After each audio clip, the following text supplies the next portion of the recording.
Now, the Bram Weinstein Show on Washington's new home for sports, ESPN 630. Hey, babies. Hey, babies. Hey, babies. Hi, everyone. Hi, everyone. Are the Mystics going to have a win by the end of this week? No, they... You know who's coming here on Friday? Ask McAfee. That's who's coming here on Friday. Too soon. Is it? No, I'm just. I'm not going to say it. I'm just saying too soon. I'm not going to say it. They have 3 games this week. See if they get a win. And 2 of them at Cap 1 because they're big draws. Mm-hmm. Chicago, who we'll talk about in a little. I can't believe this. Everybody on earth has to talk about the WNBA. Yeah. For not good reasons, actually. Right. Because it's like, I don't know what's going on over there these days. Like, like whatever you perceived of that league, it's been turned upside down. Yes. Right. For all of us who really, really, really love sports, mainline it, but have not paid clearly that close attention to that league at all. Right. Yes. Because we're all surprised today. That's know. All it is. We're all surprised today. As someone that has only really picked it up since like the Mystics won their title, I do know it's a little more methodical and physical, but not like that over the weekend.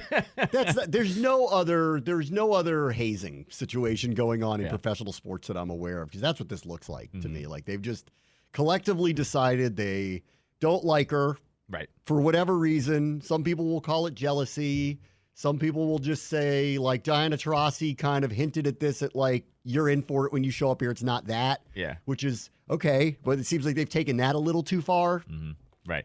Like, I mean, it's like that whole league went Draymond on her. Well, like, I don't know, and I don't know why. I'm going to spend a lot of time talking about it. I don't know why. And I also, I heard Monica McNutt, who was terrific on First Take, like yelling at Stephen A about it. And basically I follow this, you don't. You just started to, like everybody else. Therefore, you can't have a nuanced conversation. Don't pretend like you can. Right. And her position basically was like, this league is tougher than people knew. Yes. It's not just a bunch of girls playing basketball. Yeah. Like, okay, I agree with all of that.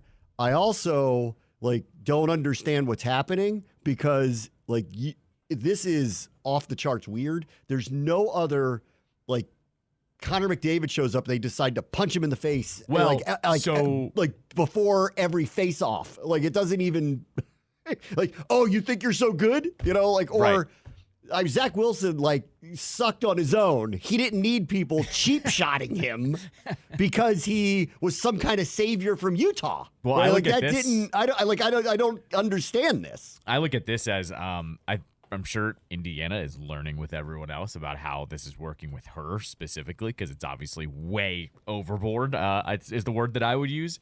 Overboard. They need to treat her like Sidney Crosby and Alex Ovechkin, where the Caps had Donald Brashear. You want to go through him? You got to go through him first. If you want to go through Crosby, you got to go through whoever their enforcers I've heard a lot of people talk about how the Fever's teammates are not doing a thing about it. That's what I'm getting at. I happen to see, again, I'm going to talk a lot about this later, but I agree with that too. Like, this is weird. Mm-hmm. Right. It really is. Like, I'm all for you don't have to roll out the red carpet for people and they have to earn their stripes. I am all for that. But this stinks of something that we don't understand. Right. Yeah. That's the problem with this. Nobody understands what's going on. She's taking the high road on all of it, largely. Sure. Her teammates aren't doing anything about it. I finally heard the coach and the GM say something like clean up the cheap shots, right? It's not the first time, but this was egregious what happened the other day to her with the player for Chicago just like body checking her on an inbounds pass for no reason whatsoever. They seem to be celebrating it to some degree. Then when people brought up what's going on here, they all denied anything was wrong. But I don't actually hear or see any of the other rookies going through this. So there's something weird about this. Like, I've seen a lot of highlights of Cameron Brink, who's had a really great start to her career with Los Angeles. I don't see anybody going Jeff Gillooly on her. Right. They seem to let her just be a rookie in the league. Yeah. Right. They're not letting Caitlin Clark be a rookie in the league. They've just made this point of we're going to knock her down a peg. Yeah. And this is where I don't get it. Correct. Like, what is there some dark side to Caitlin Clark that we don't know about that's bringing all this out? Well, what I actually I don't get it. What I actually think is probably happening here too, though, is because she's taking the higher road, it's giving that, and there's no one standing up for her. It's giving every team the right to go, well, we're just going to keep on doing what we're doing then, because if we want to win games and we want to go after her, then we're going to continue to do that because we're going to continue to beat them. Where is Tom Wilson? We need Tom Wilson. I told you, right it's now. Donald Brashear. Where's Donald Brashear and where's Chris Simon? Like, you need who's going to go? Oh, really? They have one job: make sure that player Clean is taking. out Yes, that Kennedy Carter girl, right. who knocked her over. Right. We need to have the Correct. full on. That's what I'm saying. This is. I don't know who that is. This is Rangers. Rangers. We're at Rangers Caps 2 years ago, where we knew there was going to be a 5-on-5 fight before they dropped the puck. That's right. That's Correct. where we are. And I don't know this one. who that person is in WNBA because I'm not that nuanced in it. I'm not going to act like I am. But you need to find whoever the center is that's going to literally have one job and make sure you're not knocking her around at all times. Because guess what? They're 2-7. So it's not like they're going to have a winning season by any means at this point. Protect your star at this point. That should be your priority number 2 after winning. Again, maybe we should just talk about this. I'll get to Justin Jefferson later. Yeah. I'll get to Justin Jefferson later because it is the story of sports today. What happened? It was egregiously weird. Mm-hmm. She was going for an inbounds. It is clear as day what this other player said to her, walking over to her, and just decked her on what would be a run-of-the-mill inbound pass. Right. And it was clearly, and then they did an interview with her in between the third and the fourth quarter, and she's like, that's just not a basketball play, which was the nicest way of saying, I don't know why she went Draymond on me, but she did. Right. And, oh, by the way, she's not the first. Like, in fact, like you all have been paying attention here, the start of my WNBA career is people taking cheap shots at me. Yep. Right. You know, like, and it's one thing to say it, in a press conference, and, that's fine. Like, I'm all for that. Like, hey, show up, you're going to find out it's hard to be here, et cetera, et cetera. It's another thing, like when you do stuff like that, it reflects so poorly on your league. And for all of the women who cover the league and are defending it as, see, we've been trying to tell you this is a very tough physical league, you're taking the wrong position. I need those people to back off of their position of where you've been for a little bit, because this is unusual. If this had been happening before, we'd be talking about it more. It wasn't happening before. Yes, your league is physical. Yes, it's competitive. Yes, people should not try to dismiss it as some kind of different tier of basketball because it's women versus men. I agree with you on all of that. But you need to take a step back for a minute and realize that there are a lot of people that are just learning about this league these last few weeks because of her. Now, that doesn't mean that she should be allowed to shoot wide open threes because a lot of people want to see her do that. She should have to play in the context of the competitive league. And if it's a struggle for her, like it is a struggle for most rookies in any professional league, that's all well and good. We're all as sports fans accustomed to that. But what is happening to her is abnormal. And if you can't see that, then what you don't understand is that all of us are asking, I think, logical questions. What is your league about? Mm-hmm. Right. Because LeBron James was as ballyhooed a player as she is. He also came in with an amount of talent that looked like it was going to change the league. I don't remember, and he can correct me if I'm wrong, but I don't remember him taking cheap shot after cheap shot after cheap shot after cheap shot. Right. I don't remember that. Sure. Maybe it did. Victor Wembanyama came into the NBA, and I know this is different because the NBA has a level of popularity that maybe one day the WNBA will get, but they're nowhere near anything like this. Victor Wembanyama came in as probably the most hyped rookie of any rookie since LeBron James. And this happened last year. And he struggled as a rookie early in his career. It really took until, like, if you were paying attention, February after the All-Star break. And then all of a sudden, it started to look, you'd see these highlight reels and you're like, uh-oh. Yep. Like, he's going to be everything they said he's going to be. Yep. Okay? But in the beginning, when he struggled, what I don't remember were people, I don't know, taking wild cheap shots at the guy. I don't remember that. And I don't think it did happen. And I think it would have been a really, really, really big deal if it did. So people who do cover the WNBA, instead of like chastising me for not paying attention closely enough for the last few years, how about explain to me why this is okay? Yep. Right. That's where I'm lost. And that's where a lot of us are lost. It's not only unsportsmanlike. It seems like you've gone out of your way to try to make a point. And I don't even know what the point is other than you clearly want to, it's jealousy or it's something else we don't know. that's going on here? Like, is she the biggest you-know-what talker on earth? Like, and she just, I don't know. No, I mean, you would see videos of that every game if You that would was think happening. so. Because there's phones on her from the second she's on the court. I mean, like, this was funny. I remember there's something about her that enrages other players. Yeah, clearly. correct. Well, it happened a year ago in the NCAA tournament. Her popularity boomed when her and Angel Reese got into it together in the Final Four. And they were mocking each other. And then the whole thing was, well, why is she allowed to say this and Angel Reese isn't? And there clearly was differences of what was going on, but people just didn't want to hear it. And fine, rivalry born. And it was all well and good because it was just trash talk. Neither one of them were like outwardly almost trying to injure the other one. Like, it was just trash talk. And it was unseemly trash talk, but it was trash talk. Okay, this carries over a year later. She's just more popular, gets to the championship, loses, whatever, like more popular. And then she goes in as the number 1 overall pick, maybe the most watched women's basketball player and we talked about this for a while. I don't know why, okay? And don't hit me, she's white, because there are a ton of white players that have come into that league that have been superstars in that league. Diana Taurasi, the woman from New York who just was in the three-point competition with Steph Curry. I ask you. She was just in the three-point competition with Steph Curry. She didn't change the trajectory of the dynamics of the league. Diana Taurasi, Sue Bird, Rebecca Lobo. Brianna Stewart. Right. Over and over and over, there are plenty of white players that have come in. So it's not that. Like, that's not what it is. There's something about her that I don't know what it is, but she has it. She's also playing to it really well. I would describe this version of her career at this point is she's the Disney star of the WNBA. Right. Everybody really likes her. There's something extremely wholesome about her image. She's flashing hearts to her family member. She's doing all these things with kids. Everything she says is totally like Mrs. Basketball. Like, I am propelling the brand. I am trying to do my best to propel the brand. And if it goes places because of my presence, then that's better. She's a spokesman for it, right? Right. So what's the problem here? And that's the weirdest part. It'd be one thing if she's like, came in and she's like, I know I'm the greatest player since whatever. And they're like, we're going to show you. That's not what she's been presenting herself as, which is the part this is what I don't understand about what's going on.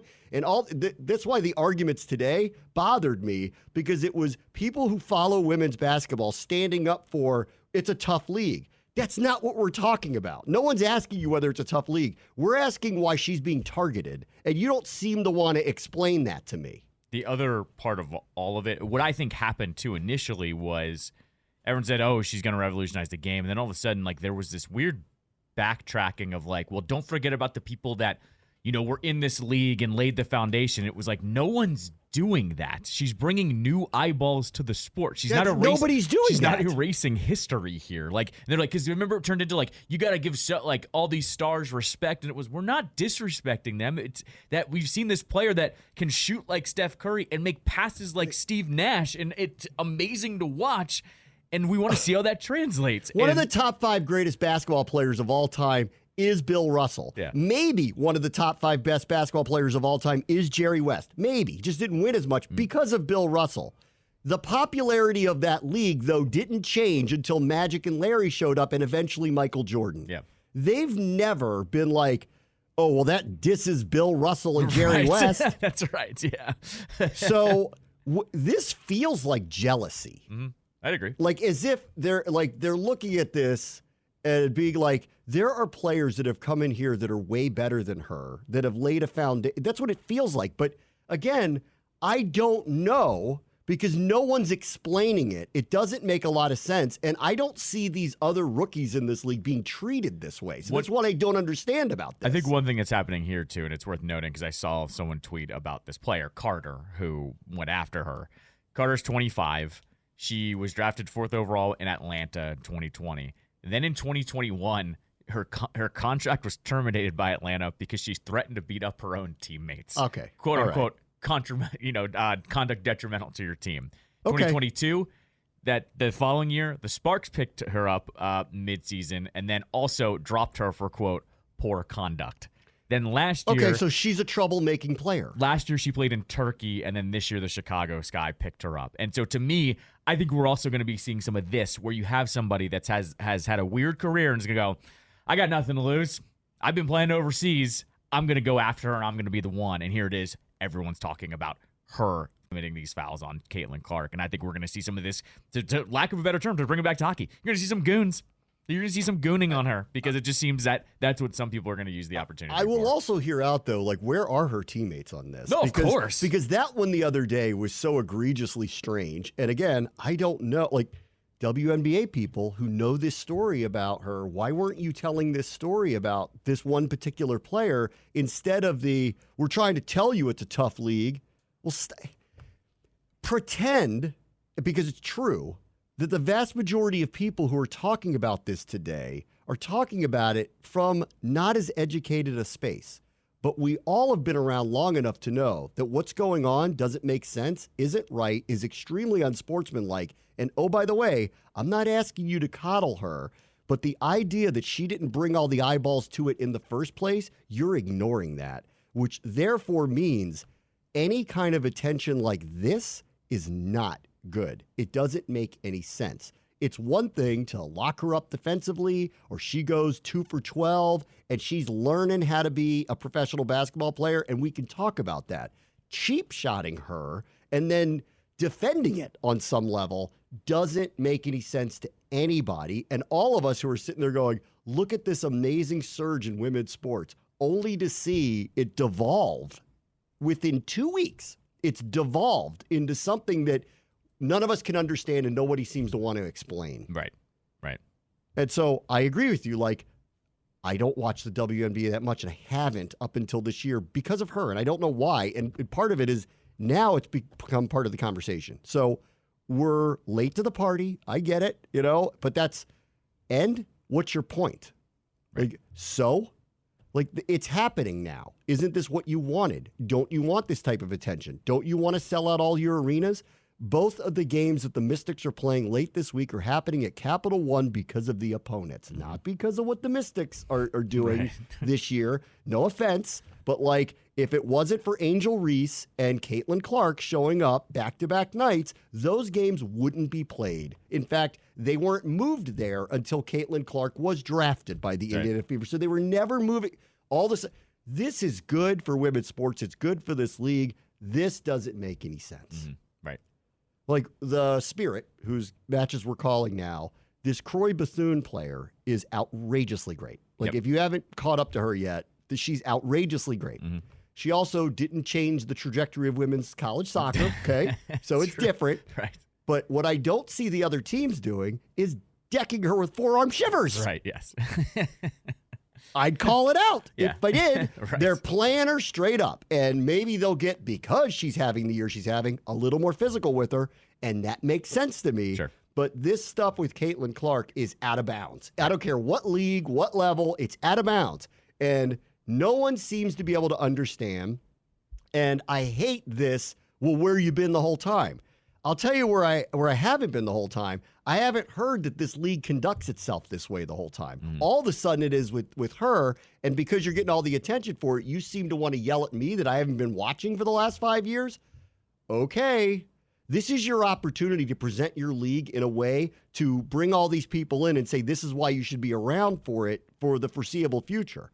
If what you're going to do is put out a hit on the player who's brought all the attention, you need to explain to me why the hit needs to be put out. What is she, a con man? Like, I don't understand it. If I am Adam Silver, I'm calling up Kathy Engelbert, who is the commissioner of the WNBA. And if I'm Silver, I'm calling her today going, you got to get your refs on a call.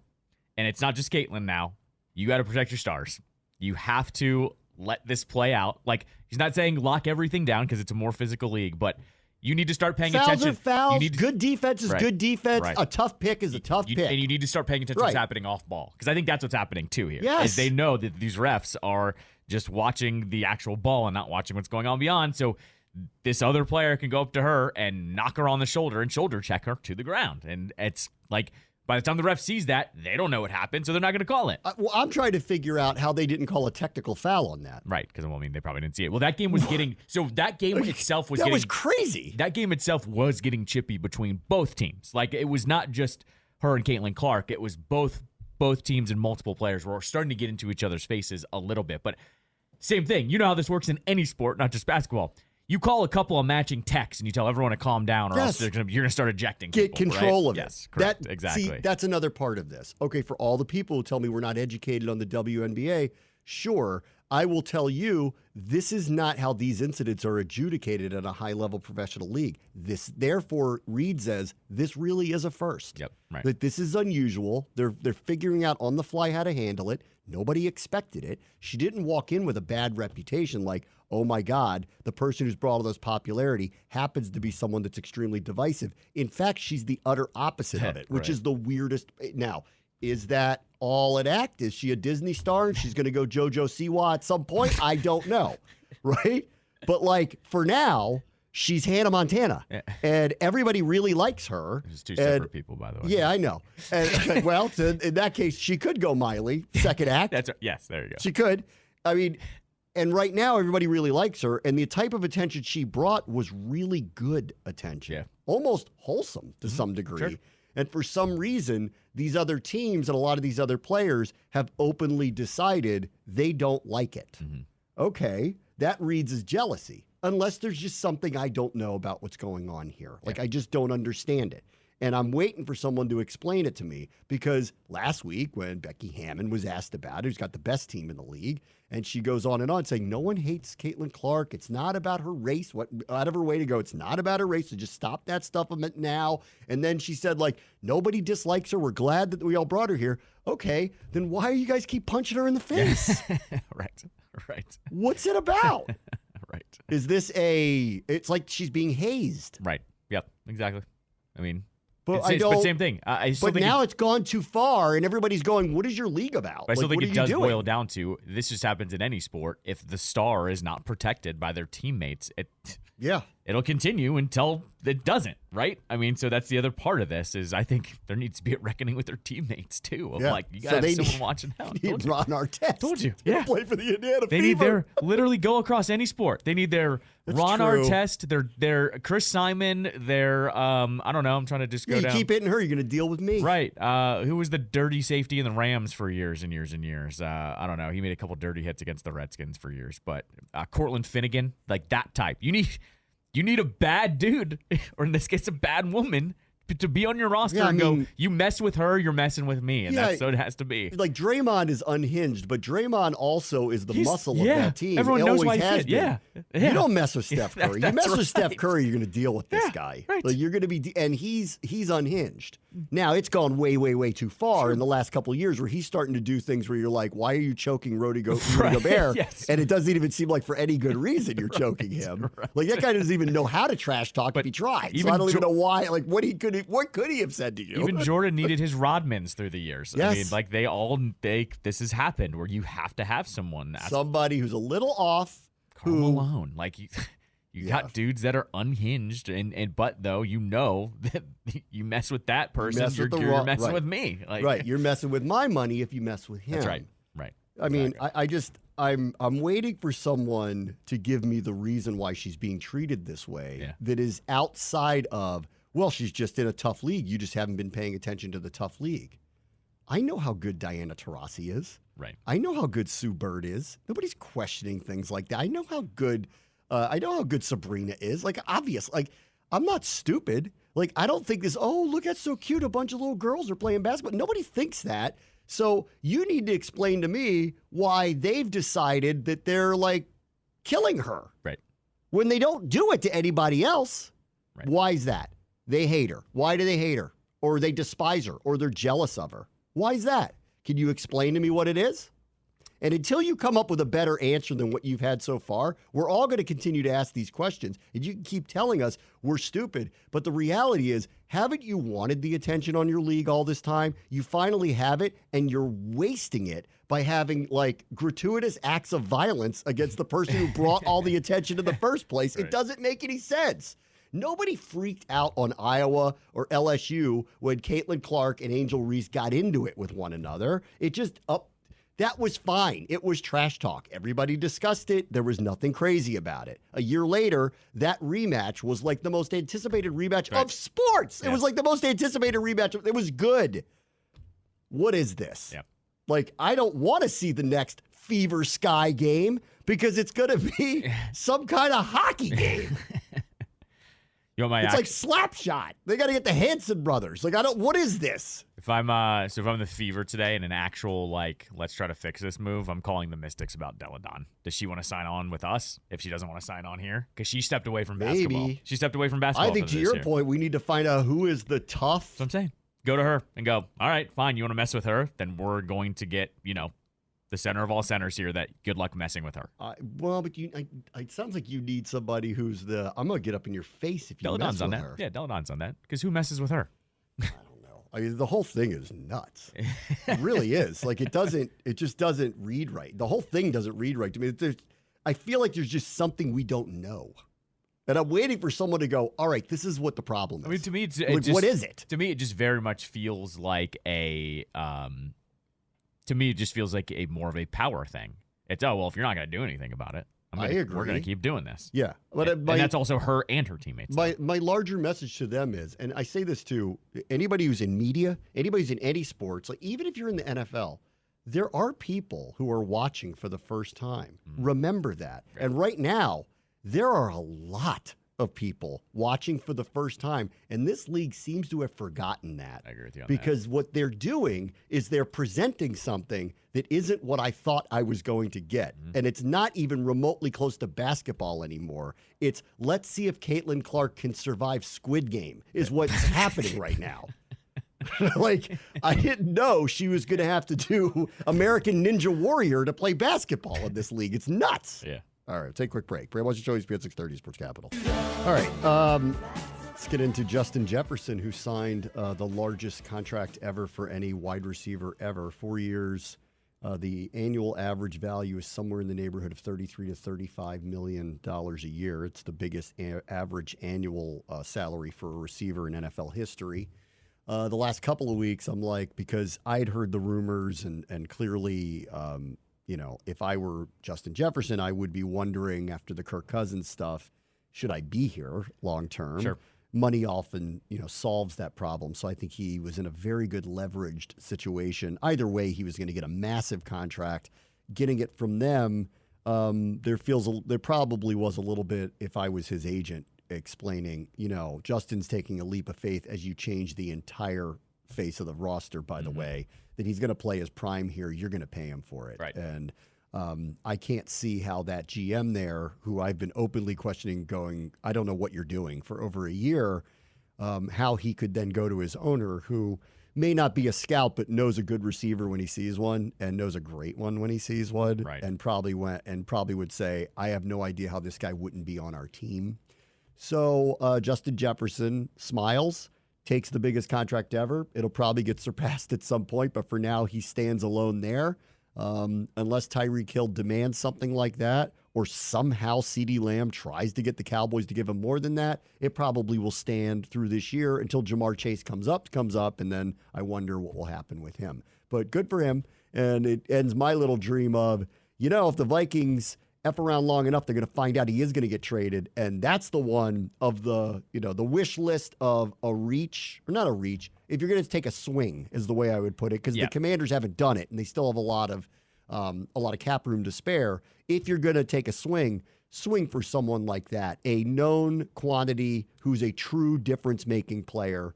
And that's the swing I would have taken, but I guess it's off the board. Yeah, I mean, look, it's also, we've said this time and time again with everyone in the NFL, the longer you wait, the more expensive it's going to get too. So they had to get this done first before Chase signed the same one, and then they have to do even more, right? And look, at the end of the day too, we've talked about it as well with him especially. He's saying, at least hand me the contract. Yeah. And then in 2 years, if I still don't like it, I can still demand a trade, and somebody will still hand you some big draft picks or assets or whatever else, because I'm the best wide receiver in the NFL. And he's young. Yes, exactly. He's very young. Right. All right, so he's off the board, unfortunately. Right. So I got a bunch of texts from people because they're buying into this. Well, why don't the Commanders go get T. Higgins now? And I'll just reiterate what I said last week about him. I think he's a very, very good player. I don't think he's that. Right. And I think you need to make delineations. Like, I believe Brandon Ayuk would have been traded had someone valued him the way he valued himself, which was, I'm one of the best receivers in the NFL. I have no problem with him thinking that way. The 49ers are going, we have him under contract. He can sit out all he wants. In the end, most players are not going to turn down the money. They're going to come back and play for it, even if they're not overly happy about it. And then we'll deal with it on the other side. However, we know we're in a numbers crunch, and we also know that he's not Justin Jefferson. And if you want to come along and hand us a first-round pick, because you got to pay him $30 to $35 million a year, go ahead and do it. And I said to all the same people about T. Higgins, I said it last week and I'll say it this week, because now that Jefferson's clearly off the board, if I'm the Commanders, who I don't think have any appetite to do anything like this anyway, that's not the person I would go after, either one of them, because you're going to pay them a premium, and I don't know that they warrant that premium. Somebody's going to have to do it, and that's why I'd prefer someone else do it. I think they're both very good players. I don't think they're top 5 receivers. I think Justin Jefferson is, and you have to make decisions like that. And with Ayuk, who of all people, Adam Peters ought to know him. He drafted him. Yep. So of all people. And so, the fact that they didn't go out of their way to try to acquire him, maybe they're waiting a year, see what happens. Yes. I think that's the right call. That's what I was going to say. Let it wait out. Yeah. The market is going to stabilize. I know everyone saw this and went, well, he reset the market. Yeah, because he's the best receiver in the NFL. That's right. Like, that doesn't mean T. Higgins is going to get 36. No, it means Chase is. Chase might. Chase might. Or get $1 million below. CeeDee Lamb's going to be interesting. Yes, correct. Because again, and now we're talking about cream of the crop players. I would take Justin Jefferson over CeeDee Lamb, but not by much. Yeah, that's right. Yeah, absolutely. But CeeDee Lamb's now, this is the best thing that ever happened to him. Yeah. He's going to Jerry going, it's 35. Mm-hmm. That's right. That's the number now. You're looking at it. And he did, led the NFL in a lot of categories last year. That's right. Hello. Exactly. Yeah. No, exactly. And the Cowboys are not known to let their stars walk. Right. So I don't know whether that's the right price for him or not, but that's what he's going to get, and I assume he's going to stay. Yeah, and I also think it's the right call on Peters to really let this year shake out, because I think you and Keim have talked about it too, is like the guy I think we're all watching on offense, not named J.D. Daniels, is Jahan Dotson, to see if he actually bounces back into what we all think and know that he should be, because last year was just a wash. He was not used correctly, right? So I think they're also probably even the front office, they were not hesitating to get rid of just about anyone or move people around that they didn't have any trust in, right? And we have not gotten that since Jahan. Of course, he's still in his not rookie. at all. Of course, he's still in his rookie contract. So why would they do only anything? year 3, right? They don't even have to make a decision until next year to pick up the 5th-year option on him. They But have a long time to wait. There was no world where he was not here. That's right. And so, but I think this regime is going, we don't really need to force our hand at wide receiver yet. Let's see how it plays out with those top 2 guys, and then we'll see where it goes. If we need to make a trade, there seems to be plenty of names that might be available popping up next year, too. Honestly, too, if Jaden Daniels has a C.J. Stroud rookie year, if he does, they're going to happily go load up. That's right. Yeah, of course. They're going to do the full Texans Texans move. Yeah. They have the same cap space situation. Yep. I mean, the underrated part of what Houston did was they got all these draft picks and they weren't paying anybody, and therefore they could go do stuff like this. Washington's in a similar boat. John Allen, Deron Payne, Terry McLaurin, that's their contracts. Mm-hmm. Yep. Right. That's it. Exactly. So, they're paying other people, but not like that. Mm-hmm. And so, when they get around to paying some money, it's going to be for a left tackle because it has to happen one way or the other. And it could be for a big-time receiver. Yeah. Unfortunately, not Justin Jefferson. Right. Because I look at ones like that and I go, that's where you take the swing. But maybe they're just not ready for it. Maybe they just felt like even if it was available to them and the price was right to acquire him, because even if it was just even a first-round pick, you're going to get anybody better than him? Right. You're not. I mean, those are the times where I go, I don't know, man. I think you just give it up in situations like that. I don't do it for someone like T. Higgins. I think you can get really good receivers at that rate. But can you get the best one like Justin Jefferson? Probably not. Right. Certainly not. It's the wrong bet. So maybe we're a year away from it, dependent on how this year goes. But he is off the board for everybody. And now I think he's kind of stuck in no man's land because it's going to be a year or two before they even figure out if McCarthy's any good. Oh, of course. Yeah. And then the rest of their team, in my opinion, is average. And I expect them to have a bad season. Like the Bears should be better. The Lions are good. Green Bay got a lot better. They're fourth place, in my opinion, short of one of those other teams tanking bad or Chicago not being that good. That's right. Right. That's it. Yeah, exactly. There's no first or second place for them in their future this year. Right. Not happening. No.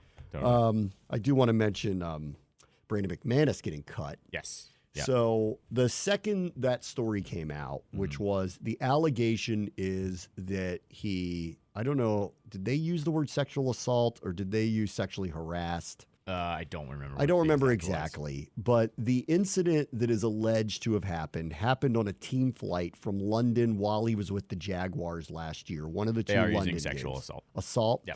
Okay, and I read some of the details. It sounds like he just rubbed up against people in ways that made them extremely uncomfortable. Is the general sense of what I got. On a plane ride that was a little more raucous than would normally be allowed. It was a long one because they were flying back from one of the two London games. I don't know which one.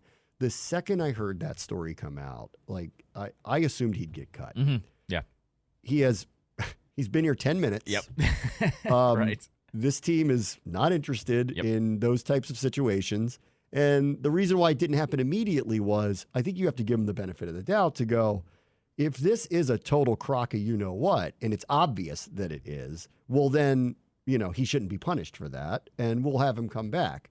The fact that it happened on a team plane, though, said to me, it's unlikely that it is a complete crock of you-know-what. Yep, there probably is some level of truth to it, and then only the people who are there know the real reality of what his behavior was. And he'll get to argue that in a court, but that's really his problem. The people who are accusing of him's problem, and honestly the Jaguars' problem, and not Washington. And, hate to break it to you, but there's a lot of kickers out there. Sure. So I'm not surprised for a second that they just said, you know what, we don't need this. That's right. It's a distraction. We don't need the start of training or mini camp next week or for this week, there's a OTA this week. We don't need anybody trying to approach him and asking him about these allegations. It's just not something we need to deal with. The vibes are a little too good right now.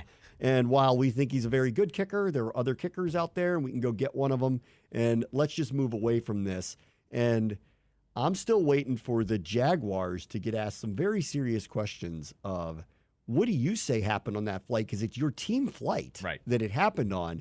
And if there's any validity to this, because it was a London flight, which means it was the middle of the season. How did you not punish him or cut him before the end of the year if this were true?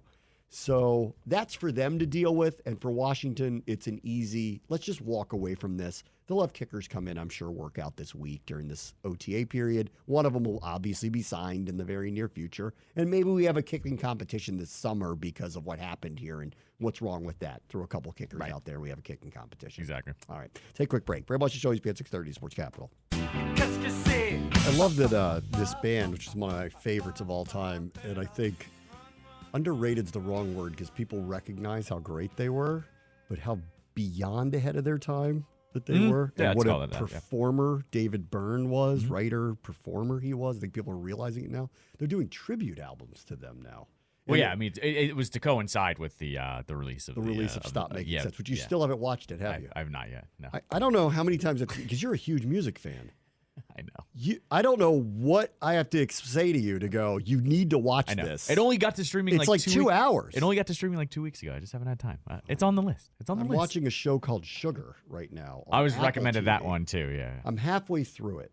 Okay. And I'll give you a full review when I'm done because I will go through the whole thing. Colin Farrell plays the lead, and he's just an outstanding actor. Of course. And he's, very good in this role too, as a private investigator looking into a missing person, daughter of a famous filmmaking family. And he's a movie buff himself. So there's this weird kind of film noir / modern, I'm going to, solve the case bent to the whole thing. And it's a little so far too complicated. Oh, okay. The switching between the modern world and the film noir world doesn't quite work. But he's great. Okay. Cast is good. The film family's weirdos. It's all good and very famous actors. So that's all very good. But I'll give you a full review when I get through it because I'm short on shows until we get to. I'm going to watch Clipped because I want to see what they do to the Clippers and Donald Sterling. That FX series is coming out like tomorrow, I think. Yeah, right. Yeah. And then at the end of the month is The Bear. Yes, which might be right now best show running on television. So I'm be interested. Not that I watched much of it, but that has been my favorite show maybe in the past 2 to 3 years. I can't decide whether I like this Sugar show yet. As much as I love Colin Farrell because I think he's amazing. Right. Mike Tyson has postponed his fight with Jake Paul because he's got an ulcer, I think. Right. Which is something that does happen to older people.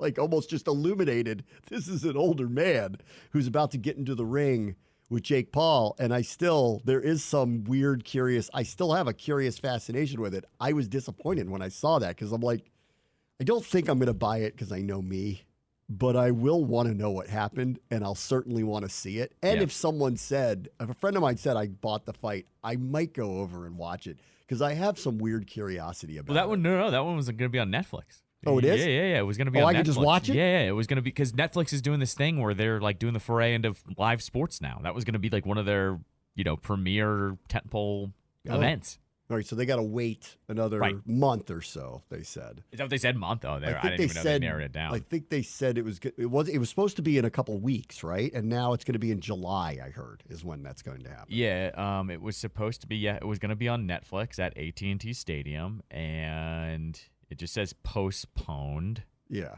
I thought I saw a new date, but maybe I was wrong about that. Okay. So they're postponing it. What else is on the card of something like that? I have no idea. Mr. Beast video? Like, what is happening? What else is on the card? Doesn't Caitlin Clark wrestles somebody? It doesn't say.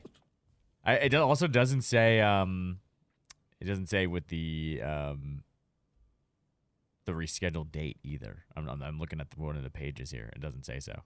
Yeah. Okay. So maybe they haven't rescheduled it yet. I thought I saw a date, but they haven't. It did say though. It did the old if you can't make the new date, you can get it refunded or whatever. They weren't going to keep everyone's money on that one. So yeah. Okay. Well, I hope it happens because I have some weird curiosity about it. I do want to see it. But if I find out he's like, I have arthritis, I'm just going to be like, maybe this is just a bad idea. So I don't need to see that. Yeah, I'm actually on the official Netflix page, and they don't have any undercard stuff either. Maybe that's part of it. How could that be the only thing? There's got to be other fights. What would the other? Right. But again, what are the other fights? Yeah, on a card like that. Yeah, I don't see. Yeah. Yeah. So they did say this. Sorry. Caitlin Clark's going to wrestle Steve-O from Jackass. I'd watch that. Yeah, I would too. You might have read this. The date will be announced by this Friday. So that's what they said. By June 7th, you'll have the new So he's date. still doing it. He's still doing it. Correct. Yeah, yeah. But yeah. Yeah, Jake Paul could have had the easy call him out for running scared from him, but he didn't do that because he doesn't want to ruin it, obviously. Right. This is Oh, there is a co-main event. Here we go. Co-main event is this. Katie Taylor goes up against Amanda Serrano.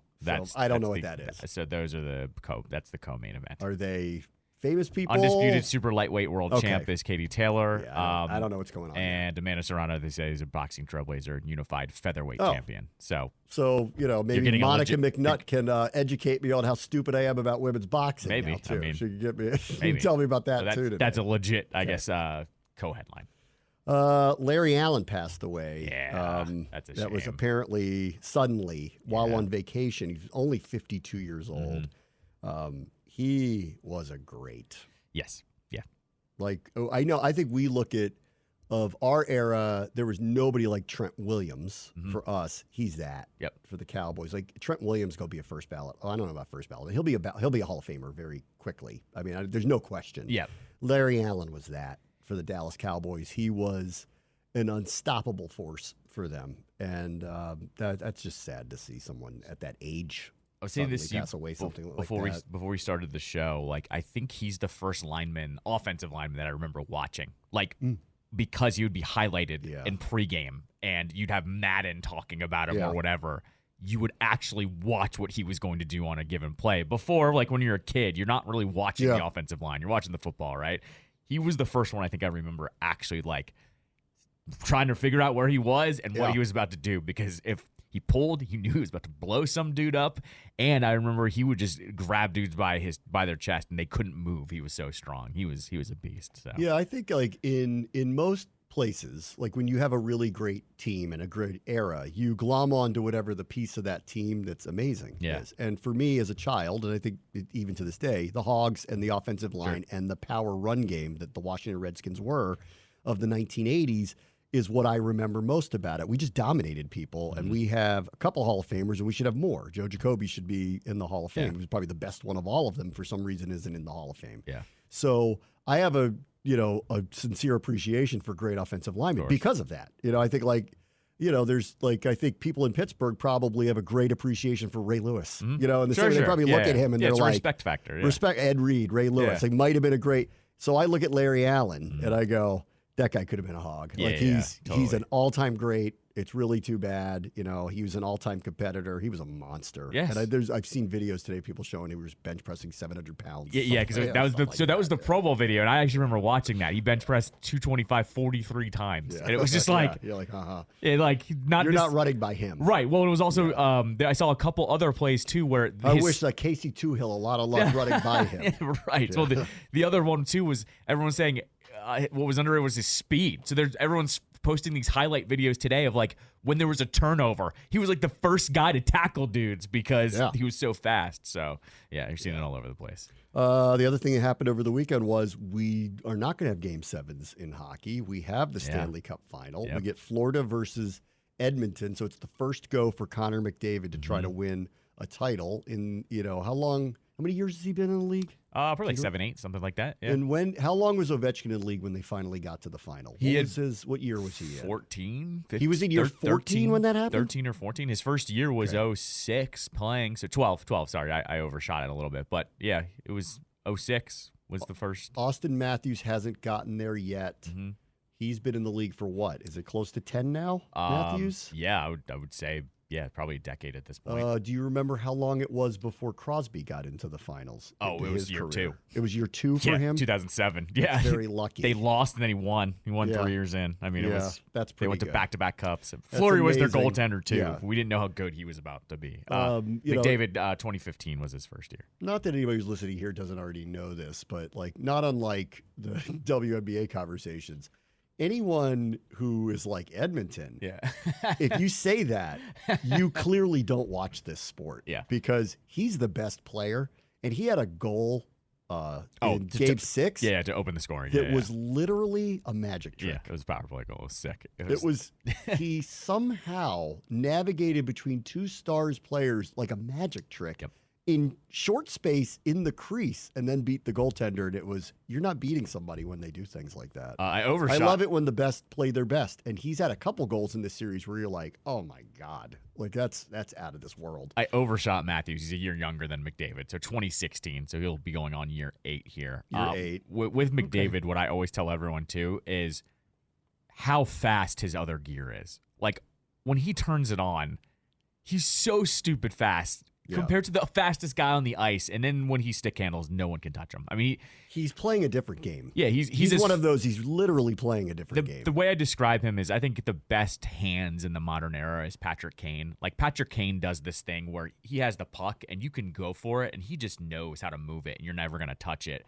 He's that, but 50 times faster than Patrick Kane is right now. And so, he's an unreal star. The NHL can't be happier that he's finally going to be on this stage, too, where you have to watch him. And honestly, everyone's going to be probably rooting for him because Florida, if you haven't been paying attention, the second time they're making the finals in a row. But Florida doesn't have like some kind of superstar that the league wants to push, but they have a really good team. They have Barkov, who may be the best defensive player in the league. I think they're the better team here. Yeah. No, they are. I'm not sure it's close. Now, Edmonton's got the 2 crazy superstar guys that can flip games around. Yeah. But if Bobrovsky gets hot, I think Florida's going to win. Well, yeah. So I actually like Florida in the series, but I think it's great for the sport to get this guy on this level because everybody needs this. Everybody will finally get a chance to see how great this guy really is. He's buried on the East Coast because he plays in Edmonton. The puck drops are at 10 o'clock. You've heard about him. You see the scores in the morning. And even in the playoffs, they don't get the primary appearances until they get to this point. Right. now you're going to get to see him on the biggest stage, and he is utterly ridiculous. But I don't think his team's good enough. I think they're going to lose here. I brought up Barkov, who's one of the centers for Florida. This is what he's done these playoffs so far. He's becoming the focal point of what everyone's paying attention to in front of Bobrovsky. He's a center, but he's playing defensively against whoever the top line is, right? He played against Kucherov in the first round against Tampa, 0 goals. Played against Pasternak in Boston, 1 goal. Played against Panarin, 0 goals. Yeah. He's held 2 of those 3 guys that are actual playoff performance guys to 0 goals. So the matchup here is going to be Barkov versus McDavid. Let's see who actually comes out. Underrated last year, too, was during their run. They got a lot of injuries right at the end, and they were out of gas. Yep. Right. So they hit the final, and they were out of gas. That's not the case this time. Right. So I like them in So 5 or 6, honestly. Yep. All right, we'll be right back. Bram, what's the show? ESPN 630 Sports Capital. I think this would be in our one-hit wonder bracket. Young MC's bust a move. Yeah, I'd agree with you on that. I don't believe he had another hit. So No, I think we've done him before, brought him up before, and I don't think there is another one. You also showed me a video where a chef from Maryland has been brought to Italy. Yes. Because blue crabs, for some reason, have ended up... They've invaded some area of Italy. They have an infestation of them. They don't know what to do with them. We saw initially some videos of the way they were cooking them, and it was like, you guys got it all wrong. You got some work to do. You got a little work to do. Yeah, that's like when we make American prosciutto. They're like, you don't know what you're doing. What do you do with that pasta? They get offended. It was they get weird. offended. And then you got a video, and you're like, they brought somebody over to be like, here's how you cook them. Right. And I was hoping it was full on, hey there, Han. No, not that. Hey there, Italian guy. Come on over here. Let me show you how to make them crabs correctly there, Han. Not. You ever heard of Obey? And they're like, no. It was Paul Mincarelli. They opened up the Mink Man. There you go. Yeah, there. Calf Campley, which is an Italian restaurant on Hartford Road. Oh. And so he was there, and his video, though, it's actually funny.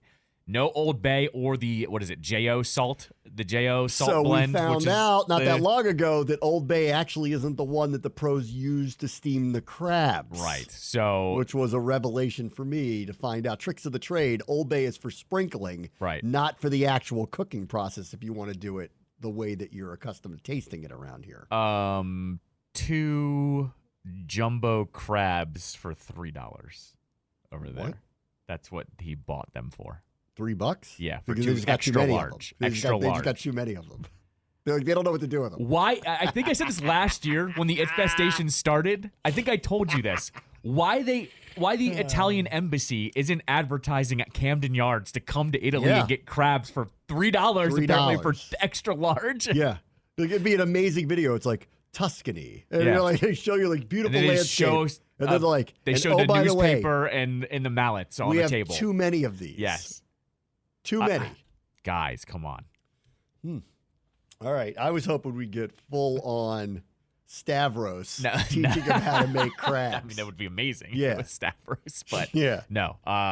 What was funny is there's a story here that also says the sales clerk grabbed a pair of scissors to try to pick up the crabs. And the guy was like a live crab? Yeah, yes. With a pair of scissors? Yes. But of course, the crabs were pinching back. So the guy was like, just grab it. They've dealt with seafood. Do they not understand? I don't think they know about crabs. They make other things. I mean, you have to think about it. If you are not used to crabs, they look like aliens. That's true. So I'm guessing they're not exactly comfortable handling Well, here's an interesting one. If you're Italian, and of course you've never had Old Bay, right?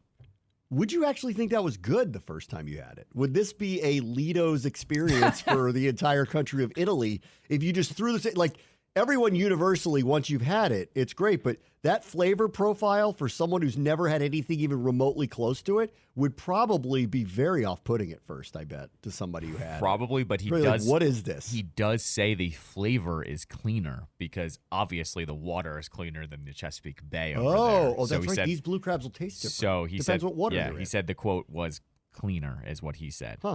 He said he did taste because is they don't have the cleaner. spice though. He had to make his own spice blend over there. So Right. Yeah. Well, there's got to be other ways to make blue crabs. This is our way of doing it. Sure. And it's the universal way of doing It's it. the best way. I mean, it's the other way to do it. I mean, I mean, it's kind of like if the Chesapeake Bay got overrun with calamari, and we'd be like, we don't know what to do with it, guys. We just got squid all over the place. Right.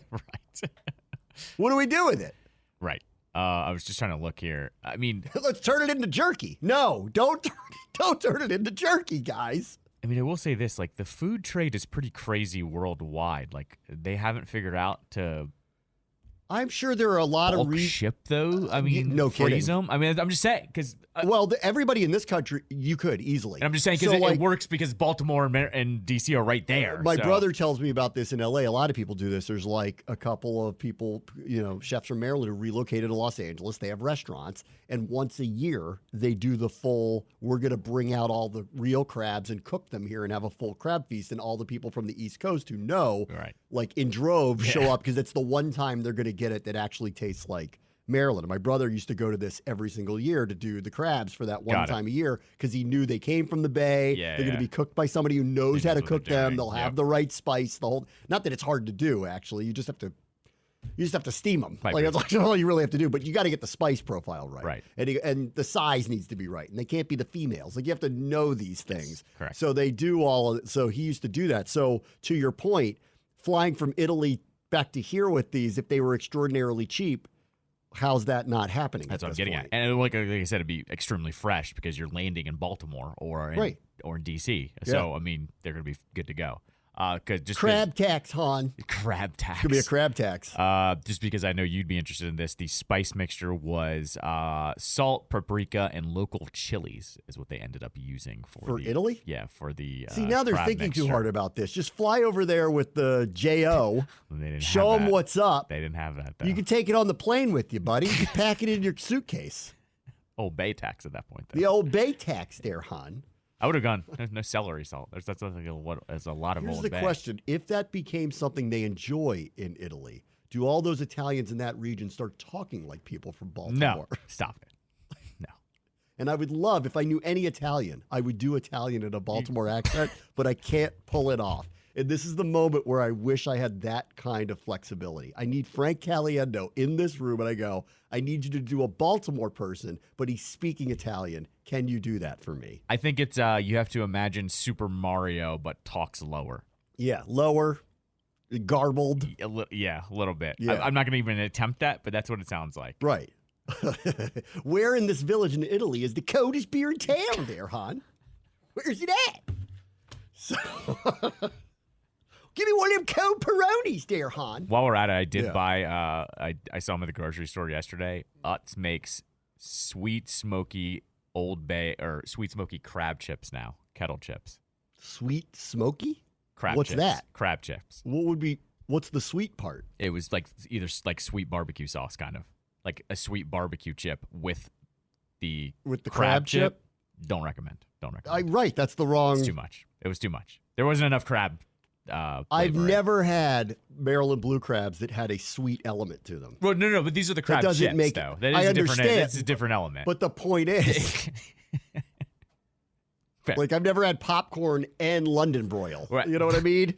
Not with that attitude. I like both of those things, but like you don't have to make something that combines the two flavors. I'm always a sucker for anything that's new. There's no sweet with blue crabs. Like that's not a thing. Right. So that was okay. I buy anything that's new. Whether it's crab or Old Bay, though. I'm always a sucker for that. The old Teeter up there at Bethesda, they always have a display with whatever the new Old Bay things are, and I will pick up whatever they're putting out. It's delicious. Right. Like, have you ever had the Fisher's popcorn? The caramel Old Bay popcorn? No. Oh. Caramel Old Bay? I'll bring that in for you. Game changer. Caramel Old Bay. Yes. I mean, I love their popcorn's amazing. Yeah, of course. But they have their caramel corn is outrageously amazing. It's famous. That's a when I'm down on the Eastern Shore, that's a must get at some point during the week. That's a must get. Correct. Dumpsters Dairyland must get. Yeah, little Thrasher's fries there, Han. Yeah, well, that's a hard one now because you got to go all the way down to the boardwalk to do that one. And these days, I'm not into that. Different scene down there. I like doing the ride bikes down it in the morning. Okay. On the border because it's a long boardwalk. Yeah, so you could do that for like 30 blocks. That's fun. But the 10 p.m. on a Friday night just is, I don't want to go. See some things. I don't want to go on the zipper that bad. You know what I mean? I used to when I was a child. I used to. Got it. Now we don't spend a lot of time down there. So Thrasher's Fries is something we don't get actually that often. You can get Fisher's anywhere, Candy Kitchen anywhere. Duh. Yeah. Right. That's fine. And somehow they're all up and down the coast now too. Somehow there's 58 locations of that in a 5-mile span. Yeah. It doesn't matter. Fisher's is amazing. That's a must get. Thrasher's would be if they had more locations, but that feels maybe to them they have to be on a boardwalk. Yes, I would agree though. Isn't there one is there one in Bethany? There's no Thrasher's. Don't even ask me about Beth. I don't know. Like I'm really only familiar with Ocean City these days. You're Ocean City. So we're like Bethany, not really Rehoboth because it's a little too overrun. Right. We're in the stage where Bethany or Fenwick because you get a little more space and a little more. You ain't room. coming with me to Secrets. I am not coming with you to Secrets. I can't believe you're still going to Secrets. I haven't been to Secrets in years. Yeah, right. I'm just messing with you. No, you love Secrets. I haven't been to Secrets probably in 10 years, easily. I shouldn't even talk like I know anything about it anymore. I haven't been there in so all the same, long. Though. I assume that it is. Nothing's changed. Right. Still the same seats in the water that have always been in there. Yeah, I'm sure. And I'm sure the same activities are occurring there. Nothing's 100%. changed. Yes. Yeah, the people get sloshed. Yeah, right. And then we see where it goes. Pretty much. From yes. there. Pretty much, yes. And like everybody, if you even bring that place up to anybody, the regrets on their face are just so obvious. I've got them too. We all do. From from a long time ago. Right. Yes, from different lifetimes ago. That's right. Yeah. Like, some things never changed. The Starboard has never changed. Also Secrets, correct. and that's different for me because the Starboard is Sunday. Yeah, right. That's a Sunday thing. Yes, the exactly. Bloody Mary bar, again, not a place I'm going to any longer because I don't want to get bombed the morning after I got bombed before I drive home. And then have to drive home. Yeah, exactly. Right. How is that a thing? It's the beach. There's no rules. There are no rules. That's true. I mean, that's what it's anarchy. No. What is the other thing? There's no other thing I can think of now down there. I always want to get a sub though, because there's a lot of good sub places. I always want to get a sub when I'm down I there. feel like subs you can get everywhere though. I know, but there's something about eating it at the beach. Okay, that's fair. I don't No, know. I'll give you There's that. a place called Billy's in North Ocean City that I used to love. Billy's. I've always wanted to get him a shirt from there. You should. I know. I don't know why I haven't. Billy needs a Billy shirt. Yeah. And I don't even want to give it to him. I just want to mail it to him. Yeah. No. No return address. No return address. Just here, this is for you. Because we were just talking about like the food items or whatever. It occurred to me last night though. Why has no one done a crab chip with vinegar? See, that makes sense. Utz. Yeah. Call me. I mean, I got some ideas over here. Like that's a genius one. What do you think about a steamed shrimp chip? They make those in Japan. I've had them. Yeah. But the Maryland version of it. So it's like Maryland. Old Bay, so it's more for shrimp. Yeah, the shrimp chip in Japan has the shrimp chip flavor of Japan. That's a good idea, actually. Yeah, shrimp chip Maryland. Shrimp chip. Yeah. It's a mouthful. That's right, huh? That's right, huh? The shrimp roll. The shrimp roll. Chip. Yeah. Could be that. It could be. Could go that. Could go that route. But yeah, anyways, the Fisher's Old Bay caramel, game changer. 10 out of 10 recommend. It's just a nuanced salty sweet. It's just a more nuanced salty sweet. Again, Old Bay was sweet.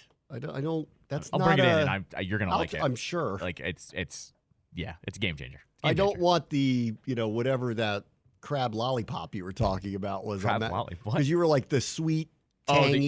Sweet. It's sweet, spicy barbecue crab chips. I don't need that. That's not of interest to me. Okay. That's not even appetizing. That just sounds like that's wrong. There's a bunch of people in traffic right now. Stop talking about food. I know.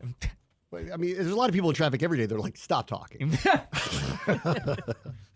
All right. Well, you're not going to like this one. Livero's all over the guess who's next standing in the way of RFK. Oh, boy. And we have a new local enemy if you want it to happen. New local legend. Senator Chris Van Hollen of Maryland. Oh, boy. Oh, no. Boy is right. Yes. According to Livero, he's the latest to step up and say, not so fast. Okay, because he has a vested interest, obviously. His article goes on to talk about Danny Daines from last week, but that one seems more like a pothole than a problem. It's just, can we figure out what to do with the logo to make that family happy and him happy to vote this forward? Right. The bigger issue is this, and Livero writes it this way.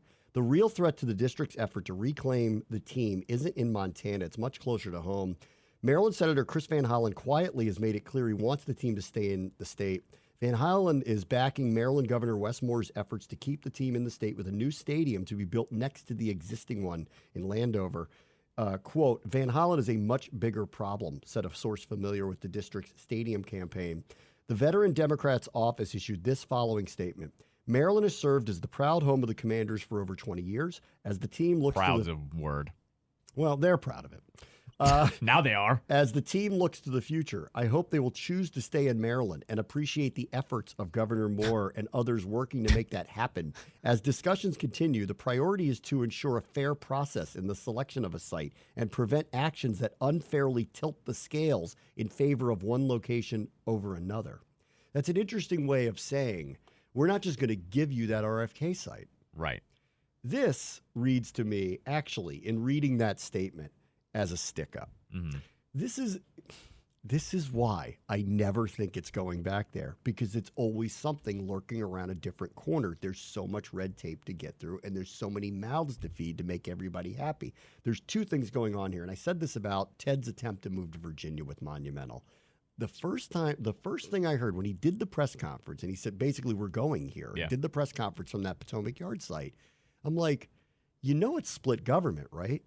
Because it's split government, not everybody's in lockstep with one another, which means, are you sure that you know that both sides are cool with this? Mm-hmm. Because if you don't know that, then you really don't know anything. And as it turns out, Louise wasn't down with what Glenn Youngkin was doing. Right. And neither Youngkin nor Ted went out of their way to appease Louise and her constituents. And so she just got in the way of it, and poof, it's now gone. Here's another one. It's split government. I said this after the Republicans passed it in the House. The second they did it, I said, I don't think this should be a problem, but the Democrats are in control in the Senate. And therefore, does anyone know, has anyone bothered to ask Chuck Schumer or the Democrats, do they want to do this? And I've never heard an answer to that question. And everyone keeps walking around assuming that they are. But guess what? Welcome to the real world where you got a deal make. Listen to this quote again. As discussions continue, the priority is to ensure a fair process in the selection of a site and prevent actions that unfairly tilt the scales in favor of one location over another. Getting the RFK site by the district government, how would that, quote unquote, unfairly tilt the scales in favor of one location over another, other than to say it's a possibility? Yeah, right. Yeah, that's what I don't really quite get this. You're not even at the point where you can make a deal that one site has an advantage. So here's what he's basically saying, I think. Listen, guys, we know what you want to do. Mm-hmm. We also know that the district is going to make this happen if we give them the land. Like, we're pretty convinced of that. One way or the other, you're going to go back there. We don't want you leaving us high and dry. What are you going to give us? Right. Otherwise, guess what's never going to be in your control? Mm-hmm. The site. Right. If you never have the site, then you can't go back to RFK. Now, can you? So what does he want? So it's my plan. It's been my plan. What does he want, though, to let it happen is the question. I've been yelling. There might be nothing. No, I've been yelling and screaming about this. You're going to sell the team facility in Virginia and move them to Maryland. And that's going to be the make good.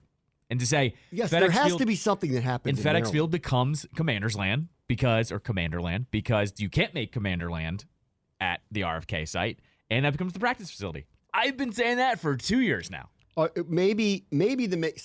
one of the issues with leaving Unless Virginia. whoever's in Virginia then steps up and goes, well, what are you going to do for us? Because we're going to step in your way now. Okay, so that to me makes sense. Other than this, they're putting a lot of investment into the facility out there. And, rumor mill for me, and I don't know this for sure, but, I'm around the team all the time, is that they are invested in making this a better facility out there. Yeah.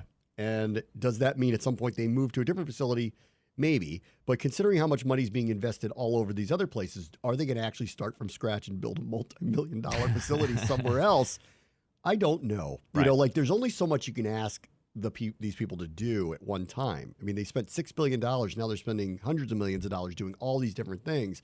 And the footprint of the area in Ashburn that they own right now is big enough to expand. It will be tricky because it's on a hill. Mm-hmm. So for those of you who've gone to training camp and know, it will be tricky. But there is a AstroTurf field that is rendered useless now because they have a bubble. So they have 3 other fields. They have 4 fields in the back. One of them is this AstroTurf field. Could they make something that is, walkable and indoor or even indoor-outdoor through the facility to make that the locker room or make it the training facility or make it something and then open up more space in the main building? That makes sense to me, that they actually enclose that one field and turn that one field into a large training facility. Remember, what were the complaints about? Too small of a training facility, too small of a treatment area for the athletic trainers. Maybe they could build them a giant locker room and turn the locker room in, because that's where the training facility is. Maybe turn the locker room into the training facility and turn this into a giant locker room, player lounge, player area, whatever they're going to think about doing. Yeah. The bigger issue with moving out of Virginia is, it is my understanding that whatever deal they got for the sportsbook situation means they have to keep a flag planted in the state of Virginia. Therefore, moving out would threaten that. Now, I could be wrong about that, but that was my understanding, which is why I don't think they're going to move the training facility out. So what would be the make good here? What are you doing with FedEx Field? Right. We want a say in what you're doing with FedEx Field. Now, if we both agree that it should be something associated directly with the team, great. Everybody wins in that one. Yeah. But I think what he's saying is, because I'm going to get in the way of this unless I know what you're going to do with FedEx Field, and it's going to be something that we feel is valuable to the state of Maryland, especially prime real estate right off the Beltway. We're not going to let this go through and then find out you just flipped the land. Right. Of course. To any developer that we choose. Or you're going to do something we didn't really want you to do. Yeah. Right? We're going to want to know what that is. Or because I don't think he didn't outwardly say, I'm just going to block this. Right. He said, we got to play ball. I don't want you got to play ball with us. Yeah. We need something. What is it that they need? And this is where at every turn I'm like, this is the problem with the RFK site. These people who really, in the end, shouldn't have any say over what the district does with this piece of land do, and therefore hold it up for auction. And they know that the Commanders want to go back there. They know the fan base would love for them to go. We just read all those polls, want them to go back there. But the reality is, you've got to play ball with all of them. Senator Daines was a weird one out of nowhere that popped up and said, I won't move this forward unless you make my constituents happy over some issue. Okay, I think we could probably figure that one out, and it's not going to be the thing that really holds all of this up. And in the end, I think the area would be like, Senator Daines from Montana, with all due respect, please get off our lawn, right? Right. Senator Van Hollen's a different situation. He does represent a constituency that, quote unquote, gets hurt by them moving out of this region. Well, you're not going to get out of this. You're not going to move out of this region without paying a tax. How big is the tax? How big is the tax? And what exactly is the tax? That's not the Old Bay tax. It's not the Old Bay tax. This is a half real smoke tax. This is a real tax. But how big is the tax? And what exactly does he want? Right. And you know what? On some level, he's protecting his constituencies. Sure. He's a senator of the state of Maryland. If the football team is about to move out of his area, they better pay a price for doing it. Right. And I don't blame him for taking that position, but I'd like to know what that position is, and we'll find out soon enough because, TikTok, guys, it's June. You know what's happening in November? An election. Who's going to be control of the Senate or the House or the White House? We have no idea. That's right. So if this does not happen in the next few months before we get into an election cycle where nobody votes on anything anymore, it ain't happening until after the election. So they're going to have to talk to Senator Van Hollen now. And they got to find out what he wants and what is it. Is this if it was this is a no-go, I think he might have said that. If he's saying, we want to know what the make good is for the Landover site when you leave, what is that we agree is okay, then we'll let it go. And oh, by the way, if DC falls through anyway, we're still here. Right, exactly. Maybe they want to know if DC falls through no matter what, we are the number 2. Right. Period. Mm-hmm. That's number 1. You have to negotiate. That would be faith. negotiating part number 1. if we let this go through and for any other reason, you can't get that RFK site because unforeseen circumstances of red tape that we'll be talking about for months and months and months. If it doesn't happen, you're staying here. You're committing to that, and we're figuring it out. And they may say yes to that anyway. And then secondarily, if you go, what do they want? My gut is they want to know exactly what's going to happen with that FedEx Field site, and they want to have a say so that they know that it's beneficial to their community. Right. That you don't just get to flip that into a shopping mall. It could also be going the same route that I've also talked about too. What is that? What is the RFK site worth? Because I've said this to you before. If DC comes and says, we'll give you, I'm just throwing a number, it doesn't matter. We're going to give you $250 million towards the stadium. And Maryland goes, we'll give you $500 million. Oh, yeah, that's coming. And you and I have both agreed it's worth something more than what the other two can throw at you because the site is what it is. Maybe that's what he's talking about too. If we match the dollar amount from the district, and he knows the district is kind of out of money right now, maybe that's a part of it as well. Maybe that's what he's talking about as an unfair advantage. That you can't just pick RFK because it's RFK. You actually have to take the best business deal too. Yeah, I think Could be that. We're still working this all out. And I'll tell you what, if this ownership group gets RFK back, it's half a miracle. Yeah, I agree. It really is. Yeah.